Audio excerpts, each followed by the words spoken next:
people tend to forget that people who immigrate, there's always a reason why they immigrate. There's some problem in their home country that made them move, and they want to build a life here.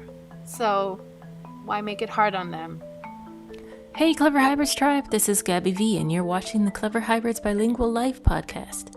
In today's episode we will talk with Miriam Schömer, polyglot extraordinaire, to discuss the intricate process of learning a new language when you're an adult.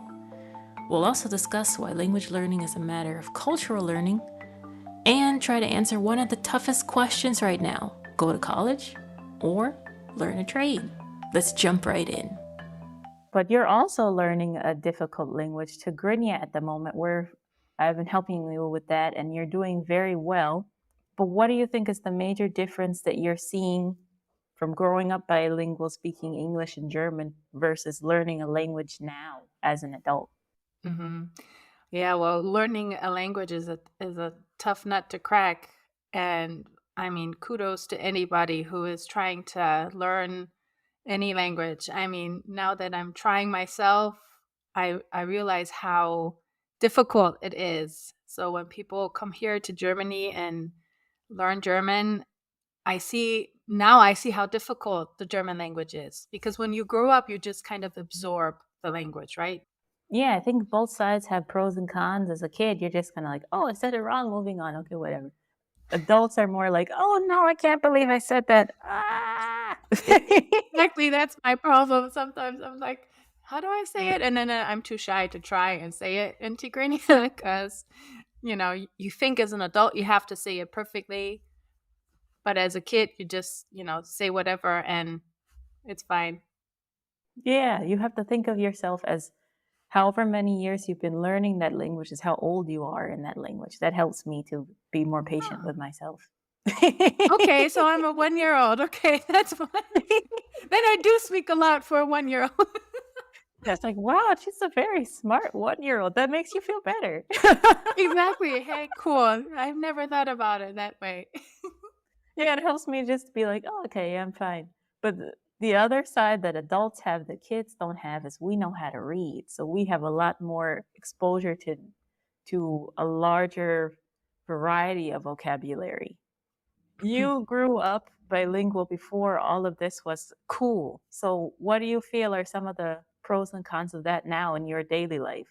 Yeah, growing up bilingual, you learn not only the language, but you are also exposed to the culture. So you understand the background of certain expressions and idioms, the connotation of words, and it just helps to know which words to use. So in daily life now, when I volunteer in a translation program, um, it helps me with my work because then I can tell easier. No, this German expression isn't the same as it doesn't create the same feeling like in the English. Many who learn business English, yeah, they know business speak, and I think a lot of English and American culture is you like to do a little small talk before you crack down to business. So a lot of Germans don't know how to do just a little bit of small talk because all they learn is business English for work. So they get really nervous when there's a phone call and their English speaking person on the other end is trying to make a little small talk first, and they're like, ah. So you have to know how to be able to express yourself, which you've been doing a really good job in your Tigrinya program that we've been having. I think it's been about 6 or 7 months that we've been doing it now. So what have been your highlights of that program that you could share? I know sometimes it's hard to find resources or teachers for non-European, non-Latin languages. So what has been your experience? Yes, I was so glad to find you as a teacher because there's virtually nothing out there in Tigrinya. You find few books. Google finally incorporated Tigrinya into their translating website, but it's hard finding resources for this language, and so I was very happy that we can work together. Yeah, my highlight is that now I finally can kind of come up with sentences by myself. it's a difficult language. So to be able to say, hey, I understood that, or, at least form simple sentences and try to have little conversations that, yeah, I'm really happy about that. Yeah, and you have been the ideal student because at the beginning you're like, I want to be able to read the the Tigrinya scripts. They have a script that's not like Latin letters, so you have to learn that first. So you were Mhm. very like, I need to learn that. And then I was on the other side, very adamant. It's like you're not using the translator for everything. We need some broken sentences to get to the smoothed out sentences, and it worked out. Yeah, that was a good incentive that you gave me. Yeah, at first people are like, "What? No, I need my translator." I'm like, "Pass over the drug. We need to do intervention." I remember one of the first homeworks was no translator. I'm like, I did not enjoy that homework, but I'm like, okay, she's forcing me to do it. It was good. It was helpful. Yeah, it helped a lot. I can see, especially it's been 6 months so far, but especially in the last 2 months, your ability to make sentences spontaneously has just been like, boom. And I'm like, whoa, where did that come from?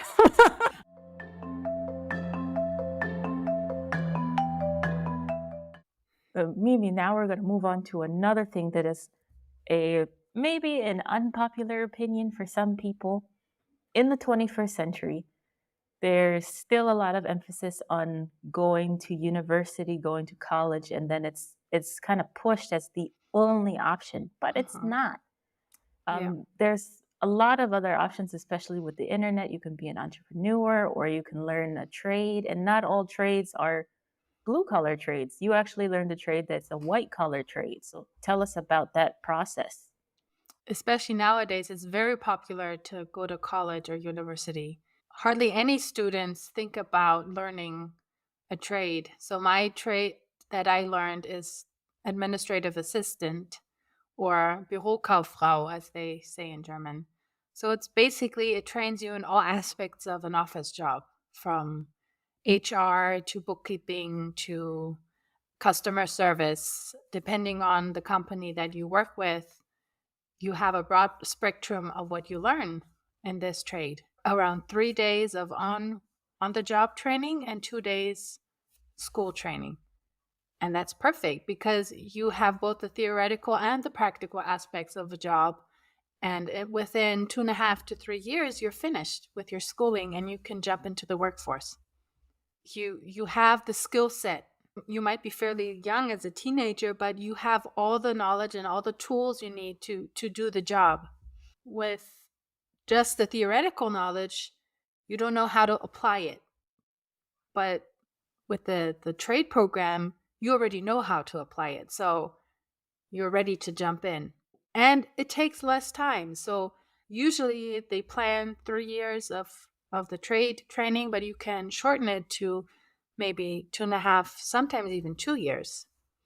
And then you're finished with your training and you can work and you can um, earn a good amount of money. And if you don't like it, you know, you finish your training, you don't have to stay in this trade that you learned. Once you finish the trade, you can make a career switch and just work in a different field. That's usually no problem. Yeah, that's what I eventually ended up doing because, as I mentioned before, I did my vocational training in IT, more of the technical side and the customer support. I was able to do all of the technical things, but I was more of the middleman between the super left brain people and the end user. They would be like, turn on this and switch on your blah, blah, blah. And the person would be like, what? What are you saying? He said, just press the button. Oh. So I did that for a few years. And then I'm like, okay, this is pretty good. But from doing that, then I realized I'm pretty good at this language thing. And then from the language thing, I realized I'm a pretty good listener. And then from that, I realized I'm a pretty good storyteller. So you never know where you're going to end up. You just got to get a foundation that will let you have something solid enough to move forward with. Right. Or to fall back on. I mean, I know of people who did one vocational training They started out maybe in media design, and because they were super creative and super talented, but then they realized, I like to be a cook. So they they switched careers, did another ausbildung, and they're working like that. But if that gets too much, they have another career to fall back on. Or even in Germany, once they see you have a ausbildung, they see you have the stick to itiveness to learn something, and you can basically start working in any job because they just want to see that you've learned something, you have a basis, a foundation to build up on.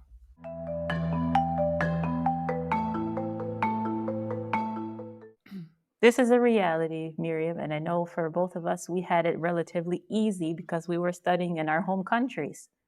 Mm-hmm. But now in the 2000s, especially after 2015, there's a lot of people that don't have that luxury. Mm-hmm. Maybe they're leaving, as many in Eritrea are, before they finish their formal schooling, and it takes them several years to get to Europe, or if we have the similar situation with Afghanistan, Syria, many other places where Mm-hmm. people are leaving in the middle of their education, and then they get to Europe and they're like, okay, now what? How can someone who is a native speaker in their home country help these people adapt on 3 levels? So we'll cover each of them individually: language, culture, and then learning the system.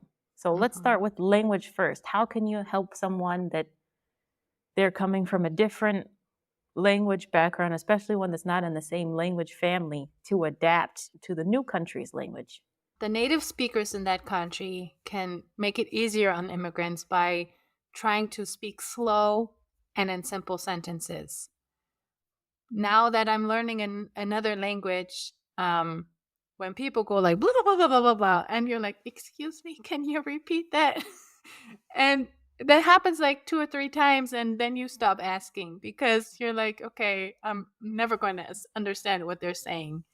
So just realizing these people are trying to learn, for example, German, we can make it easy on them. Speak in simple sentences, short sentences, and this will help them learn the language.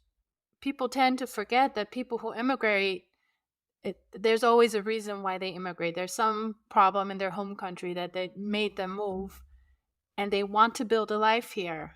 So why make it hard on them? If we can help them by just something as small as keeping our language simple at first, they will understand more complex sentences, but we can help them out. Just be patient with them. Yeah, that is very empathetic advice. I would add 2 things to that too that have helped me a lot since I got here.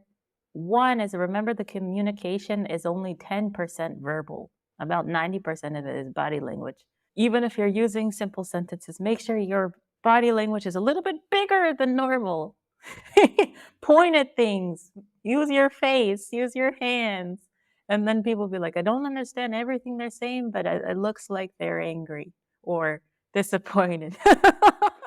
German people might tend to look a little mean or stern, but they don't mean to be. They're just trying to, maybe they're frustrated because the other person's not understanding. So that's a good point, to be happy when somebody's doing something right or to point at stuff. Yeah, some people just have resting angry face. The other thing I would add is that you can take the being simple too far. I must admit, I've done that too, but uh, but they start speaking, either backwards German, like Yoda German, or just broken German because they think it'll help the person understand. But it's best to speak grammatically correct in a simple way to still help the language learner. If you break it down too much, you're actually doing them a disservice because they will learn wrong German. The experience that I'm having is the language part, to be able to get to the point where you can kind of defend yourself, takes about 2 years. Mm-hmm. But I've heard to get to the cultural understanding part, it takes 5 years or more. So what Wow. are the pieces that the native speakers and people who are from the country can help with in that aspect? I think this is especially hard for native speakers because we might not realize what is part of our culture, um, and how to teach it. I think to teach culture is really difficult. And what I've enjoyed now from our friends is when you get clues on what is culture or language, and just freely telling them, in our culture, for example, it's polite to be on time. So when we say we want to meet at such and such time, it's good to be punctual because a German will appreciate you being on time. And then if you realize somebody is kind of confused, maybe to reflect and say, okay, maybe I did something that's part of my culture that's not part of their culture. Yeah, that's a good point. I don't have anything to add to that one. The hardest part that I feel like can sometimes take a lifetime is figuring out the system. And when I say the system, I mean what paperwork do you need? Who can have your back in a legal situation, in an immigration situation? Uh, when you're in your country and you have some tech savvy ability, then you know what to Google. But when you're trying to Google that and you're not in your country, and the results for that are not in your language, even if you type that in your language in Google, they might not have a search result for that.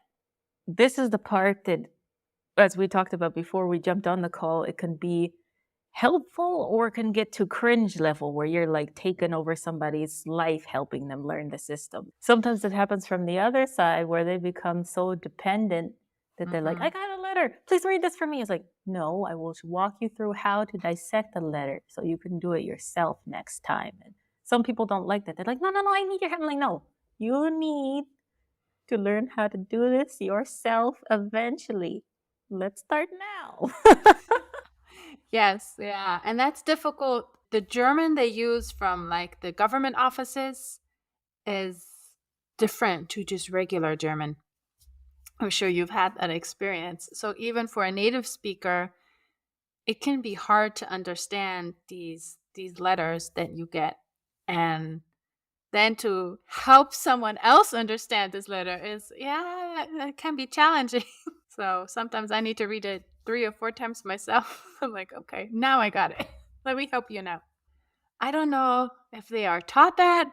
I find that also at work that the sentences they build for speaking with authority figures is just so, yeah, it's a difficult sentence structure, difficult verbs, difficult words. And some people get frustrated with immigrants because they think they don't understand German, but often they do speak German very well and they can read it very well. It's just this crazy high business level German. If even the government offices would tone down the level of German a little bit, more people would be more comfortable interacting with them because they realize, okay, I can do this.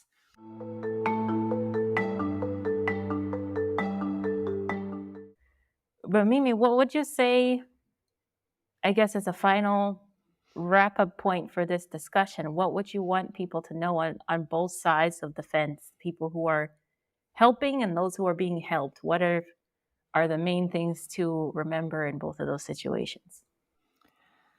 I would say those who want to help also need to know when to kind of let go.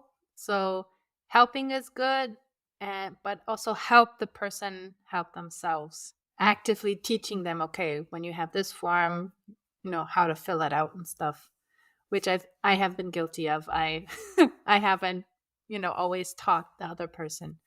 But on the other side of the fence, to be free to ask for help. Some are too shy to ask for help, but it's important, German bureaucracy is very mm, deadline bound. So, you often have deadlines that are hard deadlines. And if you miss that deadline, it creates more problems. So ask for help. Usually everybody's willing to help, but also you have to put in some of the effort yourself. And that applies for language and culture as well. Both sides need to learn how to talk to each other, don't they? Well, everybody, this has been Miriam Schömer, the polyglot from Hessen, Germany. If someone wants to get in touch with you, would it be best for them to reach out to you on LinkedIn, or what's the best place to find you to work with you in some capacity? Yes, LinkedIn would be the best option. I'm on LinkedIn. I'm on the German Xing site as well. Yeah, that's the best option to reach me right now. All right, very cool. So she is listed there as Miriam Schömer, in case you're looking, and that's with the U, with the umlaut, with the 2 dots on top. Exactly. So everyone, thank you so much for staying with us to the end. And if you're watching this on YouTube, we want to hear what you thought about it. Leave us a comment below with any follow-up questions you want to know about, or what was your favorite part. But until next time, this is GabyV, and we'll see you in the next one.